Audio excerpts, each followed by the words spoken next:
Have you ever noticed that the more academically intelligent you become, the more challenging the relationships around you seem to be? It's as if there are two completely different forms of intelligence, one for books and another for people. The naked truth is this: your IQ may open doors, but it's your EQ, emotional quotient, that determines how far you'll go after crossing them. Don't believe it? Let's dive together into this fascinating universe of emotions. In a world where 75% of people live on emotional autopilot, those who master emotional intelligence stand out like beacons amid the storm. They navigate the complexities of modern life with mastery, from workplace stress to complicated family dynamics. They build deeper and more meaningful connections. They achieve extraordinary success in all spheres of life. I spent 20 years of my life accumulating degrees and certifications, thinking that would guarantee me success and happiness. I was completely wrong. It was only when I began to develop my emotional intelligence that my life truly blossomed. These words come directly from Roberto, one of my most influential mentors. What few understand is that self-awareness is not just an abstract concept. It is the foundation upon which all emotional intelligence is built. Without it, we are like rudderless boats, adrift in the turbulent ocean of emotions. The 5 pillars of self-awareness that I will share with you transformed not only my life, but that of thousands of people who applied these principles. And the best part? You don't need years of therapy to implement them. Understanding your emotions is the first pillar, and perhaps the most challenging. Why? Because we've been programmed from an early age to ignore, suppress, rationalize our feelings, especially those considered negative. In my previous video here, on the channel called Are You Emotionally Weak? Microdwan 10. Forbidden Secrets of the Masters for Mental Invulnerability. I explained in detail how to identify and express emotions in a healthy way. If you haven't watched it yet, I strongly recommend it after finishing this content. Have you ever stopped to think about how many different emotions you experience in a single day? Most people can identify only 3 or 4 basic ones: anger, sadness, joy, and fear. The masters of emotional intelligence, however, recognize nuances such as melancholy, euphoria, apprehension, contentment, frustration. The second pillar involves recognizing your emotional triggers, those situations, people or thoughts that spark strong and often automatic reactions in you. This is particularly treacherous territory because these triggers frequently operate below the radar of consciousness. I'll share a secret that few therapists reveal. Your most powerful triggers were installed before the age of 7, during the period when your brain was most receptive and vulnerable to programming. The third pillar, observing your body's signals, is where sensory intelligence comes into play. A concept I developed after years of studying the mind-body connection. Your body always tells the truth about your emotions, even when your mind tries to rationalize or deny them. Did you know there's a scientific reason why we feel a lump in our throat when we're about to cry? Or why our heart races even before we consciously recognize fear? Leave in the comments. Which emotion is most difficult for you to identify in yourself? Your answer may reveal a lot about your emotional development path. The fourth pillar, cultivating mindfulness and self-compassion, is where many stumble. Why? Because we live in a culture that values ruthless criticism over kindness to oneself. Because we confuse self-compassion with self-pity. Because we don't allow ourselves to simply be without constant judgment. The fifth pillar, practicing self-reflection is perhaps the most transformative and least understood. It's not just about thinking about your thoughts, metacognition, but creating an inner space to observe your emotional patterns with compassionate curiosity. If you're ready to transform your life through these 5 pillars, stay tuned, because in the next parts, I'll reveal exactly how to implement each of them in your daily life. The journey toward emotional self-awareness begins with a seemingly simple, but deeply challenging step: learning to precisely name what we feel. This skill, which I call emotional literacy, is rarely taught in schools or even at home. Think about it. We spend years learning to solve complex equations, memorize historical dates, and analyze classic literature, but almost no time learning to identify and process our own emotions. There's something fundamentally unbalanced about this equation. Don't you agree? For 32 years, I thought there were only 2 emotions: good and bad. It was devastating, and later liberating, to discover that my emotional vocabulary was comparable to that of a 3-year-old child. Shared Mariana, a successful executive who participated in my emotional intelligence workshop.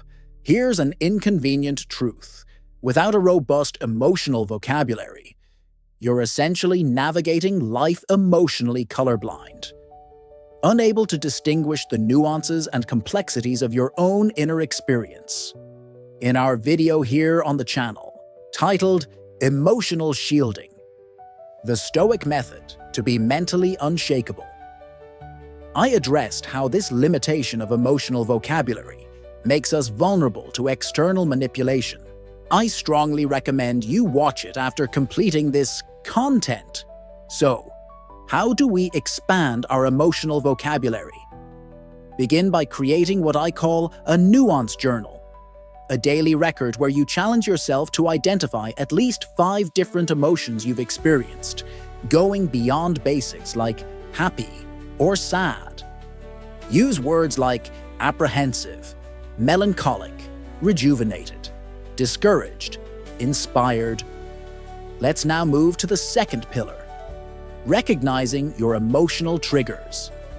These are like psychological landmines planted throughout your personal history, waiting to be activated by specific circumstances. A powerful exercise that few know about. Keep a trigger log for 2 weeks, noting each time you feel a disproportionate emotional reaction. Ask yourself, what exactly triggered this? Does this reaction remind me of any previous experience? The most common triggers include perceived criticism, even when constructive, feelings of social exclusion, comparison with others, feeling ignored or devalued, facing unexpected changes. Which of these resonates most strongly with you? Share in the comments below. Your answer may illuminate important patterns in your emotional life. The third pillar, observing your body's signals, requires reconnecting with our somatic wisdom, which has been systematically disconnected by modern society and its excessive focus on intellect. Have you noticed how your body reacts, even before your conscious mind registers an emotion? It's fascinating. The tightness in your chest before an important presentation, the tingling in your hands during a conflict, the sudden lightness when you receive good news. Your body is the most honest barometer of your emotions. It never lies. How can you access this wisdom? Through the regular practice of body scanning, a 5-minute exercise where you consciously direct your attention to different parts of your body, observing sensations without judgment. As I mentioned in our video, The Forbidden Secret to End Your Fears in 3 days, here on the channel. This simple practice can literally reprogram your nervous system and deactivate patterns of chronic anxiety. The fourth pillar, cultivating mindfulness and self-compassion, is revolutionary. in a world that trains us for relentless self-criticism. Have you ever stopped to observe your internal dialogue? For most people, it's filled with harsh judgments they would never direct with the same gentleness and understanding that you would offer to a frightened child or a friend in difficulty. The transformation would be extraordinary, wouldn't it? The practice of self-compassion is not self-pity. It's recognizing that suffering is part of the universal human experience. It's offering yourself kindness instead of criticism when things go wrong. It's understanding that failing doesn't mean being a failure. A transformative exercise. Place your hand over your heart and say to yourself, "This is a moment of suffering. Suffering is part of life. I can be gentle with myself in this moment." Do this when you notice self-criticism arising. The fifth pillar, practicing self-reflection, is not just about thinking about your thoughts, but creating an inner space to observe your emotional patterns with compassionate curiosity. This goes far beyond simple introspection. It's developing what psychologists call the self-observing self. The capacity to witness your experience without completely identifying with it. If you've enjoyed these reflections so far, leave your like and share with someone who could benefit from these tools. In the next part, we'll dive deeply into practical techniques to implement these pillars in your daily life. There are moments in life when we feel completely dominated by our emotions, as if we were puppets pulled by invisible strings. This feeling of emotional powerlessness is not accidental. It's the direct result of decades of systematic disconnection from our emotional intelligence. It's the consequence of a society that values productivity above self-knowledge. But here is the transformative truth. You can take back the reins of your emotional life. How? Through developing emotional resilience, our capacity to face challenges, adapt to adversities, and emerge stronger on the other side. For years, I lived like an emotional sponge, absorbing everything around me without filters, without boundaries, without discernment. It was exhausting and unsustainable. Confesses Paulo, a university professor who implemented the techniques I'll share with you today. Now, I feel like the captain of my emotional ship. I still face storms, but I rarely sink with them. Emotional resilience isn't about suppressing feelings or creating an impenetrable shell. It's about developing the capacity to navigate life's turbulent waters without drowning in them. On our channel, we have exclusive content and when your efforts seem useless. 3 mental levers that multiply your results. That perfectly complements what we're seeing today, especially regarding perseverance during emotional challenges. The first strategy for building emotional resilience is what I call detached observation. The ability to notice your emotions without completely identifying with them. This creates what psychologists call cognitive space, a healthy distance between you and your emotional experience. This is a secret that is rarely shared. Your emotions are like the weather. They can be intense, unpleasant, even devastating. But like the weather, they always pass. You are not the storm. You are the sky observing it. To practice detached observation, try this exercise.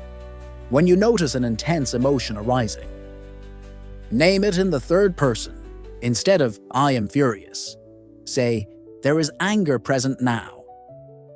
This simple linguistic shift creates a crucial separation between you and the emotion, reminding you that you are the consciousness observing the anger, not the anger itself. The second strategy involves developing discomfort tolerance. Our capacity to remain present with challenging emotions without resorting to evasive behaviors like procrastination, excessive consumption, or any other form of escapism.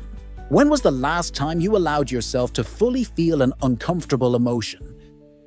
Most of us have been conditioned to avoid emotional discomfort at all costs. But this constant avoidance weakens our emotional muscles. How do you develop this tolerance?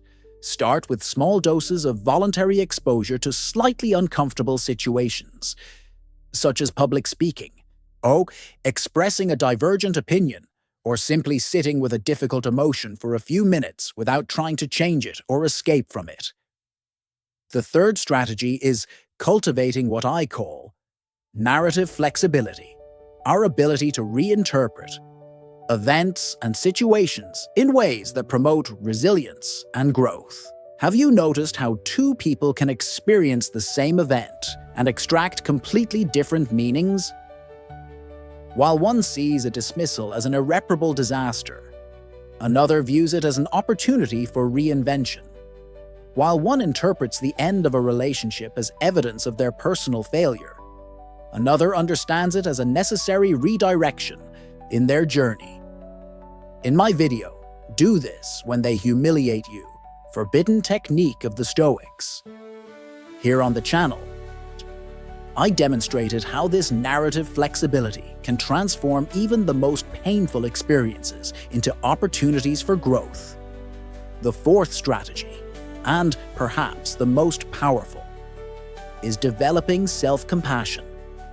Studies show that self-compassionate people recover more quickly from failures, take more initiative after mistakes, and demonstrate greater resilience in the face of criticism. Why is self-compassion so effective? Because it deactivates our brain's threat system, the one responsible for cortisol and fight, flight, freeze responses, and activates the care system, associated with oxytocin and feelings of safety and connection. The fifth strategy involves cultivating meaningful connections. We are social creatures by nature. Our brains and nervous systems are literally configured to co-regulate with other human beings. Here's a fact that few know. Having meaningful relationships is a more powerful predictor of longevity than quitting smoking, maintaining healthy weight, or regular exercise. Your social circle is not a luxury. It's a biological necessity. How is your support network? Do you have people with whom you can be authentically vulnerable? Share in the comments how you evaluate your genuine emotional connections. This reflection might be the first step towards strengthening this crucial area. Remember, emotional resilience is not a fixed trait we're born with. It's a set of skills we can develop systematically. It's a muscle we strengthen through consistent and intentional practice. If these strategies resonated with you, hit the bell to receive notifications of new content about emotional intelligence and personal development. Let's now explore how empathy, our ability to understand and share the feelings of others, can radically transform the quality of our relationships. Have you ever wondered why some people seem to magnetize deep relationships, while others, equally intelligent and successful, remain isolated on islands of loneliness? The answer rarely lies in IQ or professional achievements. It's almost always in the capacity for empathy, that invisible bridge that connects hearts and minds across the abyss of individual experience. Empathy is not just an abstract quality. It's a concrete skill that can be methodically developed. It's an emotional muscle we can strengthen with intentional practice. And few understand its true transformative power. I thought empathy was something you either naturally had or didn't, like eye color or height, confesses Carolina, an entrepreneur who implemented the techniques I'll share today. Discovering I could develop this capacity changed not only my personal relationships, but revolutionized my business leadership in ways I never imagined possible. Genuine empathy goes far beyond simply saying, "I understand how you feel," a phrase that, ironically, often communicates exactly the opposite. Authentic empathy is the ability to temporarily set aside your own perspective to truly inhabit the world of another. In my previous video on the channel, 7 signs of someone who loves you so much they're afraid of losing you that therapists don't tell you, I explored how this capacity forms the foundation of truly deep and lasting development is what I call presential listening. The ability to listen not just with your ears, but with your entire being. How many times have you caught yourself listening to someone while simultaneously formulating your next response? That's not true listening. It's just waiting for your turn to speak. Presential listening involves 5 fundamental elements: silencing your internal dialogue, maintaining gentle eye contact, observing body language and tone of voice, asking clarifying questions instead of assuming, and resisting the impulse to offer premature solutions. A transformative exercise few know about. When conversing with someone important in your life, set the intention to understand their experience so completely that you could describe it back with precision, not to respond, but to truly see the person. The second pillar involves cultivating what psychologists call empathic curiosity, a genuine and non-judgmental interest in the inner experience of others. This curiosity protects us from one of the greatest obstacles to empathy, the automatic assumption that we know the experience of others based on our own experiences. How do you develop this curiosity? Begin by asking open questions that invite elaboration. What was that experience like for you? What did that mean to you? What was most challenging about that situation? Then, practice what few master: attentive silence after the question. The third pillar of empathy development is recognizing fundamental differences in human experience.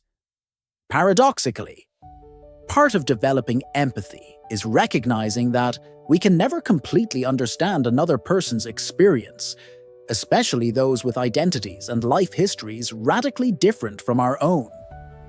This recognition protects us from false empathy, that tendency to project our own experience onto others and call it understanding.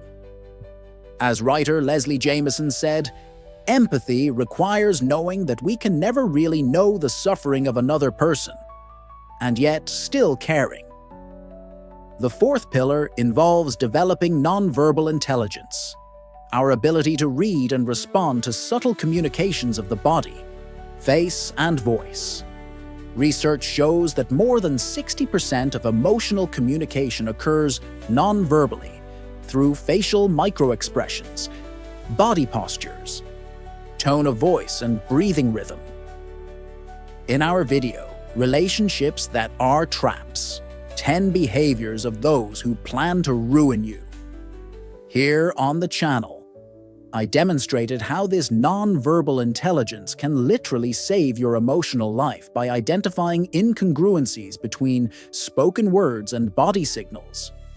How do you develop this intelligence? Begin by paying deliberate attention to the non-verbal elements of interactions, the fleeting facial expressions that appear between words, the tension or relaxation in shoulders during different conversation topics, the subtle changes in voice timbre when intense emotions are present. These observations open a much richer and nuanced communication channel than words alone ever could. The fifth pillar, and perhaps the most challenging, is cultivating empathy beyond similarity. It's relatively easy to feel empathy for people who resemble us, share our values, or face challenges similar to our own. The true test of empathy arises when we confront significant differences: cultural, political, ideological, or life experience. This is a rarely discussed truth. The most transformative empathy is that which crosses boundaries of difference. It's easy to feel for our own, so growth occurs when we feel for those we consider others. How do you cultivate this expanded form of empathy? Begin by intentionally exposing yourself to different perspectives through literature, documentaries, respectful conversations, or immersion in communities different from your own. The goal is not necessarily to agree, but to genuinely understand how another person reached their conclusions from their unique life experience. If these reflections on empathy touched something in you, leave your like and share with someone who could benefit from these tools. In the final part, we'll explore how emotional self-regulation, our ability to manage impulses, modulate intense emotions, and respond instead of react, completes the circle of emotional intelligence. Imagine yourself driving on a winding road during a violent storm. Without the ability to regulate your speed, adjust the steering wheel, or modulate pressure on the brakes, you would be in serious danger, wouldn't you? This is precisely the situation in which many find themselves emotionally, navigating the complexities of modern life without the essential tools of self-regulation. Emotional self-regulation isn't about suppressing feelings or maintaining a facade of imperturbable calm. It's about managing impulses and modulating emotional intensity. It's about responding to situations aligned with your deepest values instead of automatically reacting based on old programming. In essence, it's the difference between being driven by your emotions and consciously driving them. For decades, I was a prisoner of my impulsive reactions, destroying relationships, sabotaging professional opportunities, and living in constant emotional turbulence. Shared Ricardo, an entrepreneur who implemented the techniques I'll reveal today.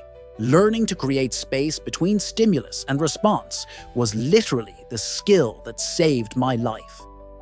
In our channel video, Fear of Judgment Holding You Back, 3 Stoic Truths to Free Yourself Now, I explored how fear of others' judgment frequently sabotages our capacity for self-regulation, leading us to reactive behaviors that contradict our deepest values. The first fundamental principle of self-regulation is what I call responsive space. That crucial interval between an emotional trigger and our response to it. Viktor Frankl, psychiatrist and Holocaust survivor, expressed it perfectly. Between stimulus and response, there is a space. In that space is our power to choose our response. In our response lies our growth and freedom. How do you expand this space? Let the conscious pausing. A technique is extraordinarily effective. When you feel an intense emotion arising, breathe deeply while mentally counting to 5. Feel your feet on the ground. And ask yourself, what really matters here? This pause of just a few seconds can literally transform the course of an interaction, a decision, or even an entire relationship. This rarely shared secret can save your most important relationships. When you feel an intense emotional reaction during a difficult conversation, gently ask for a brief moment. I need a minute to process this, and use that time to reconnect with your center before responding. The second principle involves developing discomfort tolerance, our ability to remain present and functional even when experiencing challenging emotions. Most destructive impulsive reactions arise not from the emotion itself, but from our inability to tolerate the discomfort it generates. How do you develop this tolerance? Begin with small doses of voluntary exposure to discomfort, waiting in the longest line at the supermarket, practicing a difficult but necessary conversation, or simply sitting with an uncomfortable emotion for a few minutes without trying to immediately relieve it through distractions. With consistent practice, your tolerance muscle will strengthen, allowing you to remain centered even during intense emotional storms.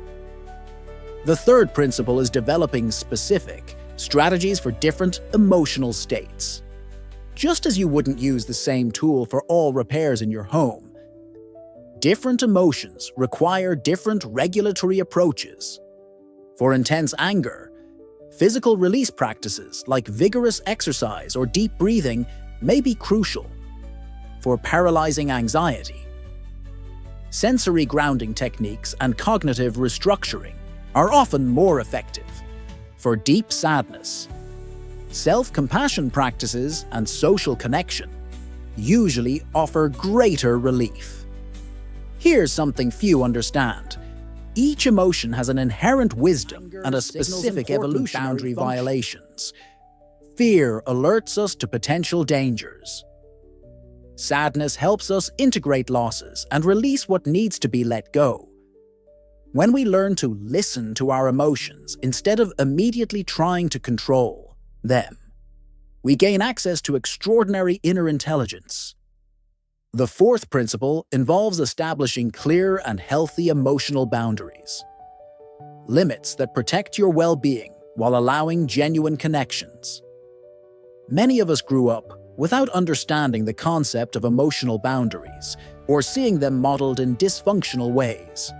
In our video here on the channel, Excessive Kindness Destroying You, 3 Stoic Lessons to Identify Emotional Leeches. I explored how the lack of healthy emotional boundaries makes us vulnerable to manipulation and exhaustion. Healthy emotional boundaries include clearly communicating your needs and expectations, honoring your own values even under social pressure, recognizing when situations have exceeded your current capacities and seeking appropriate support, and perhaps most importantly, identifying when relationships or environments are chronically undermining your well-being and having the courage to create distance when necessary. A lesson rarely taught: establishing boundaries is not an act of rejection toward others, but an act of respect for yourself. People who truly care about you will respect your healthy boundaries. Those who consistently violate them are revealing important information about the quality of the relationship. The fifth principle, and possibly the most transformative, is developing regulatory metacognition. Our ability to observe and modify our own thought processes. Our emotions rarely arise directly from the situations we face. They emerge from the interpretations and meanings we attribute to these situations.